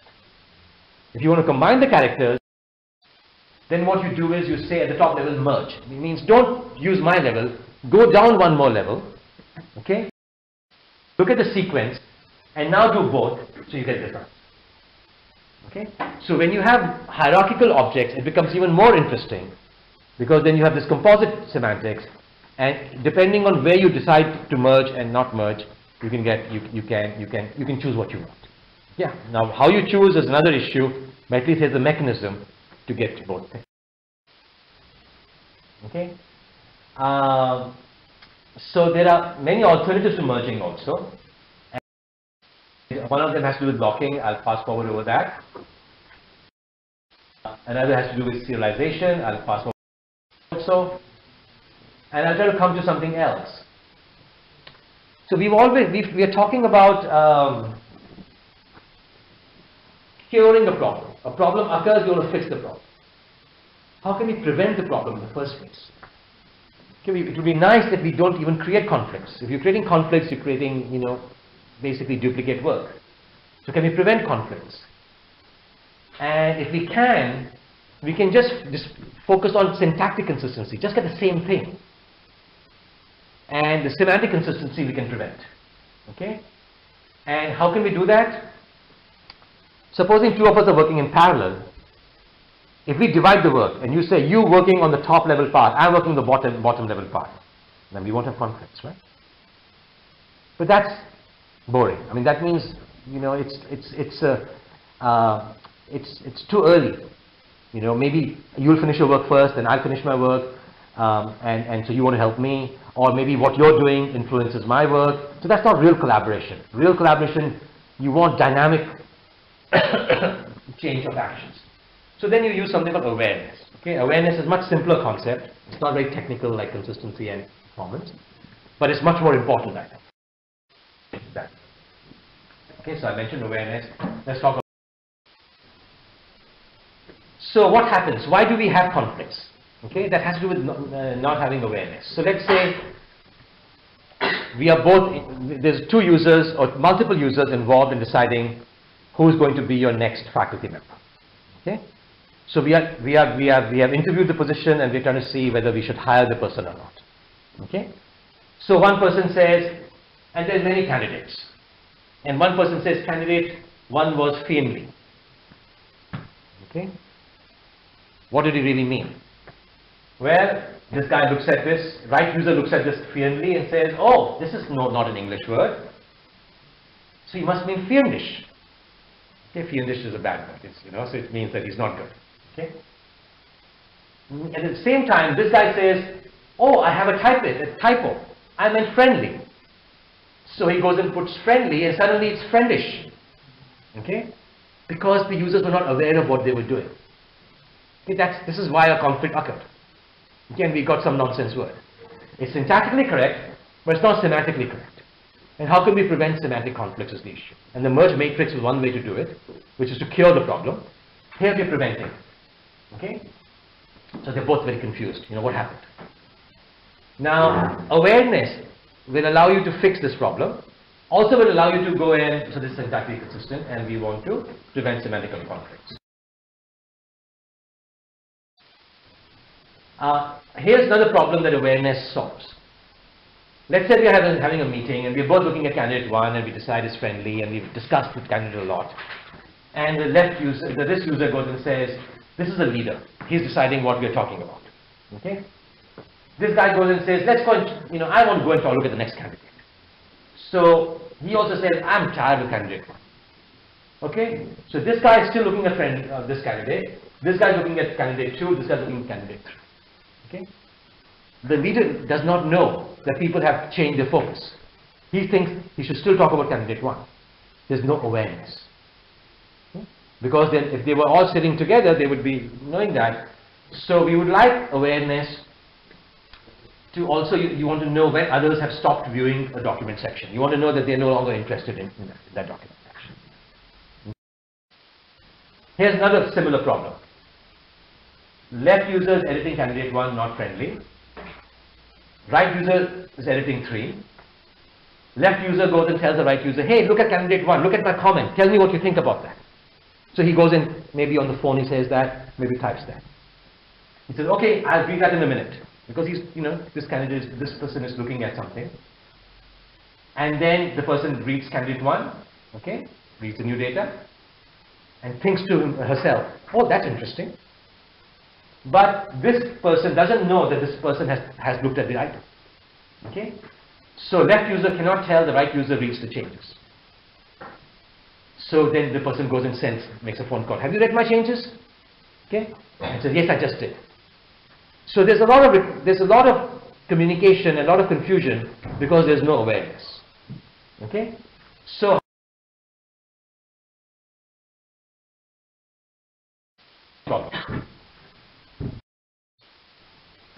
what we do is we put a shadow next to where we are entering. Okay, so it's like we're writing on the pen, on the paper, and our shadow comes on the paper. Okay, the idea is that this shadow will be displayed also. So other people see it in green, you see your shadow in blue. Okay, this is something we actually implemented in OneNote, a Microsoft application. This work I did when I was at Microsoft. Okay, the idea is that people don't like to cross each other's shadows. Okay, if I see your shadow, in most cultures, I won't come and stand on your shadow.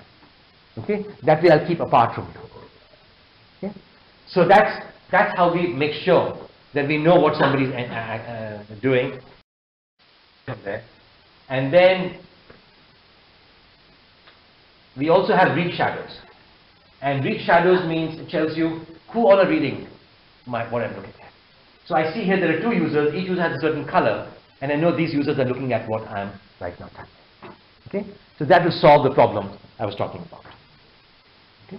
That the person will see the other person's shadow, they will not simultaneously go and change the same word into friendish and friendly at the same time, because there are shadows. And then when you move away and go somewhere else, you'll see that this person's shadow has been gone away, and you won't see it. Okay? So this is an awareness mechanism, and we actually had user study involving people, a task.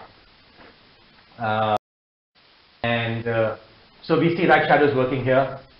We see the shadow here.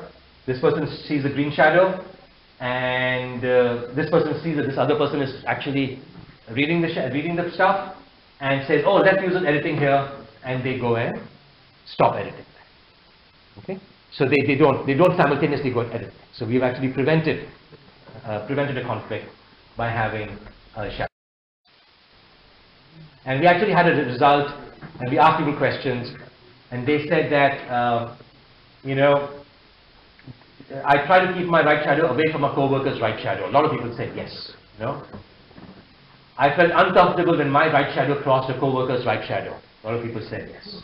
Okay? And here's a comment.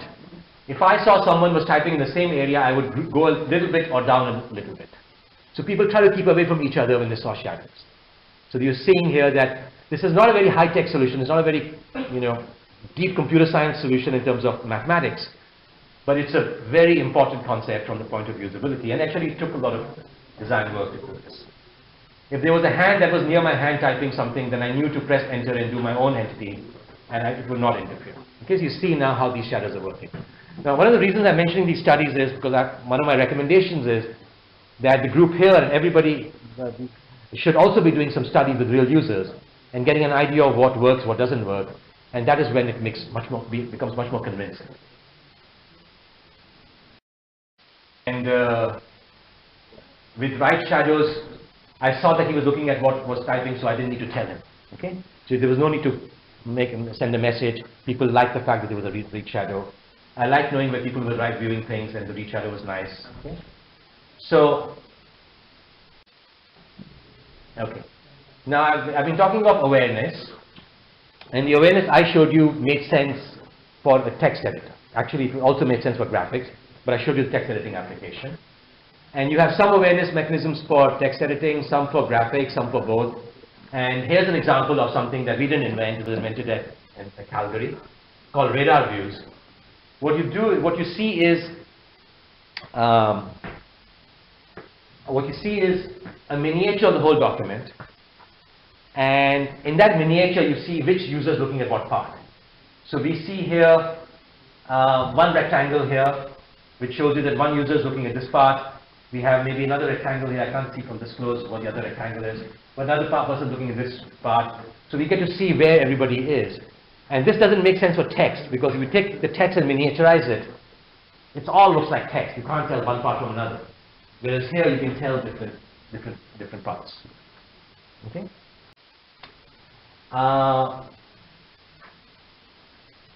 So there is also domain-specific awareness and domain-independent awareness. And what I'm going to do is to just fast forward a little. Okay. So here's what's happening.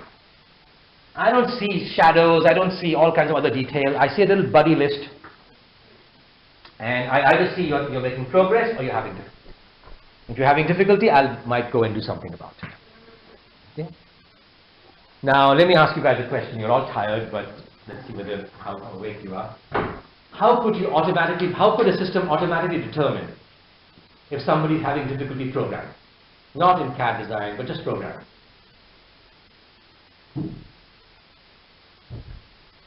So by magic, the software goes and figures out, oh, this person's having difficulty, needs help, and you're programming over.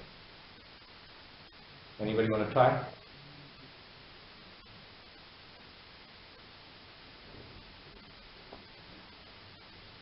Maybe put some cameras on you. When you're having difficulty, maybe your eyes are different than your other eyes. How about firstly, why might you do it? Forget how to do it. Let's see why might you do it. So, if you're a teaching assistant and another person is a student, your job is to help others. Okay. Now, some students say, "Oh, I need help," and they take all your time. A lot of other students are too shy, but they need help, and they don't get help. So shy people, are a problem. So, in teaching, of course, it helps. In companies, you might think that doesn't help. I mean, they're all experts, right? You all graduated from good universities like Wuhan, UNC. How can they ever need help? People have done studies of distributed programming from different locations. So one team is in China, one is in America, and people all in one building, let's say in one floor of this building. And the productivity of people on co-located is much higher than the productivity of distributed. You say, of course, that's true. You don't have enough information. No, people have enough information. The real reason the productivity of co-located team was better is that co-located team members help each other much more than the distributed. Okay, that was the main reason. The study of people all in one, people in the same floor, maybe in different cubicles or different rooms, and people all in one room where they can see each other, like in the lab that you guys have. Again, they found productivity of people who are radically co-located was much higher. Okay? Again, the reason was, if you're in the same room, you know the person is confused. You say, what's going on? Let me help you. You can read the people's faces. Okay? How can we now do, so distance impedes things. Developers often do not explicitly ask for help, and distance makes it more problematic. So how do we do it? Okay? Well, you can put cameras, etc., but you know that's too much equipment. Okay? What you can also do is look at the interaction of the user with the programming environment.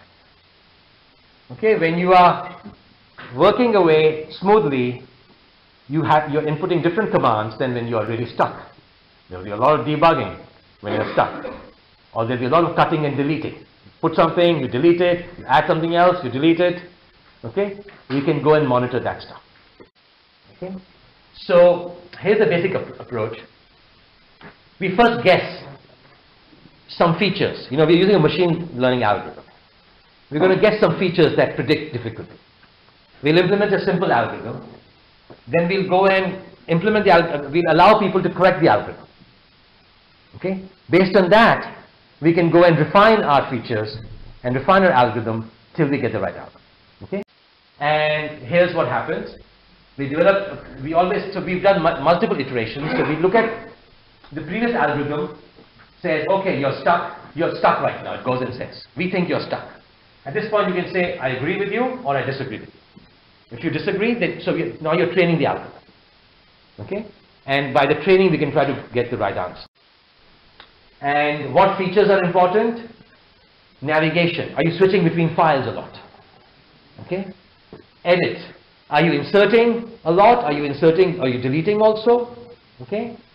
Are you removing a whole class or method? How many debugs are you doing?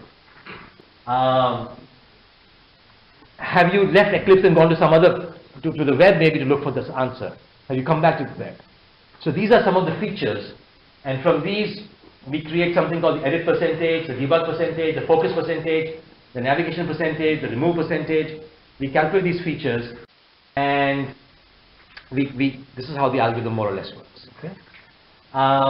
We again did a study of some programmers, and what we did was we needed to give them problems that were hard. You know, if they were all easy, then we can't detect they're stuck. And if they are impossible, then we can't detect they're making progress. So I know China does very well in ACM programming contests. I think last year one of the Chinese team won, I think. You guys, does Wuhan participate in the ACM programming contest? It does? None of you did? Well, we took problems from the ACM programming contest. Okay? And we took some easy problems, some hard problems. And here are our results. Okay, now how do you determine whether our algorithm works right? Well, we can test against how many times the developer corrected us. That's one way. But the problem is that most people think that they are not stuck. You know, they have overconfidence. And some people say that. You know, there's sometimes overconfidence that you think you're not stuck, but you're actually stuck. Okay. So what we can also do is record the sessions and have somebody else say whether the person was stuck or not stuck. Manual, human being says that. So we check what the human being said, and these are called coders or observers. We'll check what the observers said and what our program said and what the program developers themselves said. And can we get it right? Okay? And so we also observe developers. And here's the tool we used. So what they did was they replayed the video of the session, and they said, okay, we think he was making progress, this person was not making progress. So the observers annotated the video. So we had a lot of data. What did we find? So we asked firstly the participants about the accuracy of the tool. You know, is it correct? Is it accurate? So you see a subjective comment. I think it worked pretty well. It's non-intrusive and only pops up with information when the status changes. I knew I was having issues with cause it switched to slow progress, and when I was flying doing all the class design, it said progress. Okay, so I felt the tool was accurate. People said yes, more or less. Okay, we also got some quantitative data explaining, what the developers, how much we agreed with the developers and the observers. So when the tool predicts having difficulty, coders and developers agreed with it 100%. That's pretty good. Okay. So when it said not having difficulty, 4 times the participants said, no, you're wrong. Okay, we were having difficulty, but you did not say so. But the coders, 50% of the time that the tool said it's making progress, the developer, the coders or the observers said no, there was difficulty. So not perfect, okay, but it just gives you sort of the kind of data we have and how, why it's important to have studies.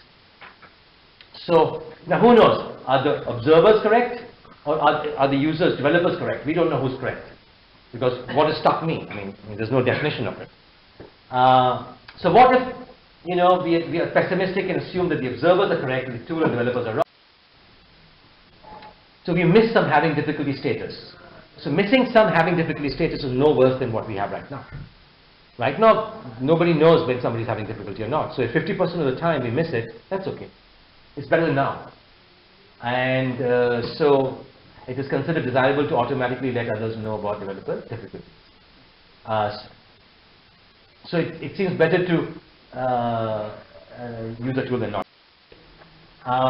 We did another kind of study where we automatically, we used cameras this time. We did another kind of project, and we tried to determine whether somebody listening to our lecture is bored, engaged, or frustrated. This time we used cameras. Okay, and results we got were somewhat encouraging. Okay, can you tell now here which one is? So there are 3 choices: interested, paying attention, bored, or frustrated. So which row is paying attention?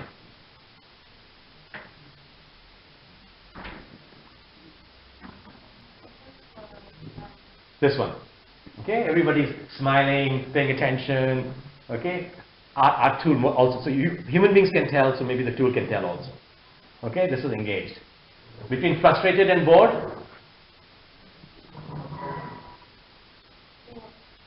Second is bored. You want to give the opposite answer? This time you have to lose sometimes. So this is frustrated and this is bored. And actually one of the problems was it's hard to tell even for a human being whether bored or frustrated, and our tool couldn't tell very well either. So, long 2 hours. So what am I trying to say? Okay, so why do you want to support collaboration? One is to make it look as if you're all in one location. But sometimes you want to go beyond being there, and that's when you want non-WYSIWIS or multi-view collaboration. And so you have to talk about coupling WYSIWIS and non-WYSIWIS. We look at an architecture design space, which had mapping and shared layer. We looked at scalable performance when you have thousands of people, and that in a CAD design that's not going to happen, but in a presentation that will happen. Maybe in a game, if there are 2 masters playing a chess game, maybe there will be thousands of people watching the game. Okay, maybe that's really scalability.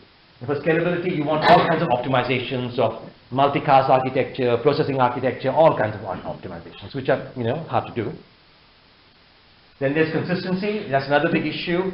And one is to get syntactic consistency. I gave you a little example how that works, but not the details. Okay, because some of the details are not even correct. Okay. And we talked about how to get semantic consistency through something called merge matrix. Then we looked at workspace awareness, how that can prevent semantic conflicts. Okay. Then we looked at semantic workspace awareness, like the statistician having difficulty, and a little bit of the person awareness. The person awareness, by the way, came through. I once gave a talk, a satellite talk in America. It was being broadcast to the whole nation, so that was very good. It was the worst talk I gave because I could never see a person. I did not know whether somebody was there, it was not there, somebody was paying attention, not paying attention. So ever since that time, I've been trying to say, okay, how can we get this? And hopefully we can get this working well. And I talked about automating security, automating access control lists, if you know what they are. And that's where Facebook came in. But I mean, I had slides on this, but I didn't talk about it. Okay. But mobile computing, I said there are all these disciplines involved. So mobile computing, many of these performance problems arise mainly when you're using smartphones. And you say, well, you know, why smartphones? And especially when you ask this question in the US, you know, people have laptops. But I don't know how it is in China. But in India, there's no way everybody's going to have a computer. Everybody has a phone. So if you really want those people to collaborate, you have to get involved with mobile computers. And some of you know Lee Du, who's done a lot of work in this area.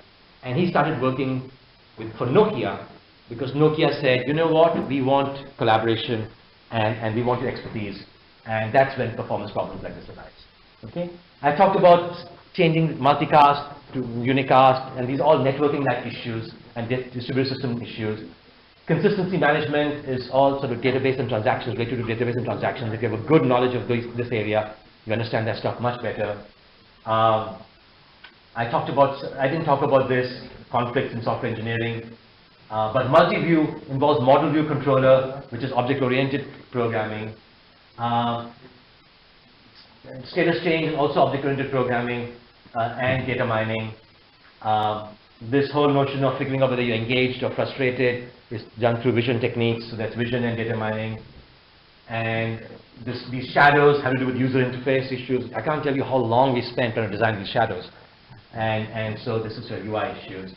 And there was some security stuff I didn't talk about. I just want you to basically thank you.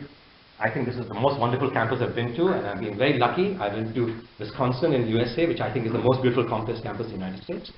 But this is just fantastic. This country is also, from what I've seen, wonderful. Thank you, and thank you for coming to this talk. Okay.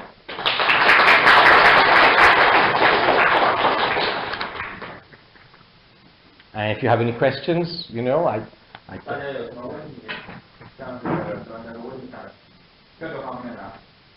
Yes.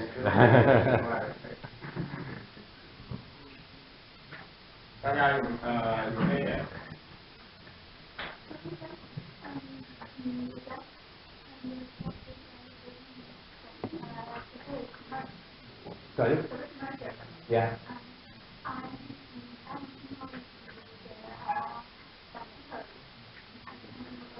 With some papers, you know, I made too many slides, obviously.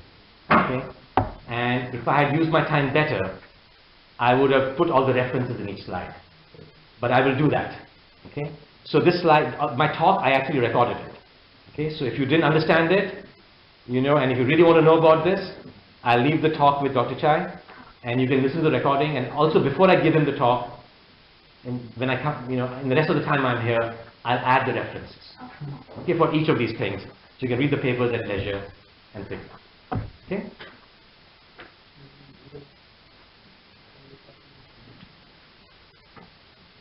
Okay, everybody's tired, so am I. So thank you again.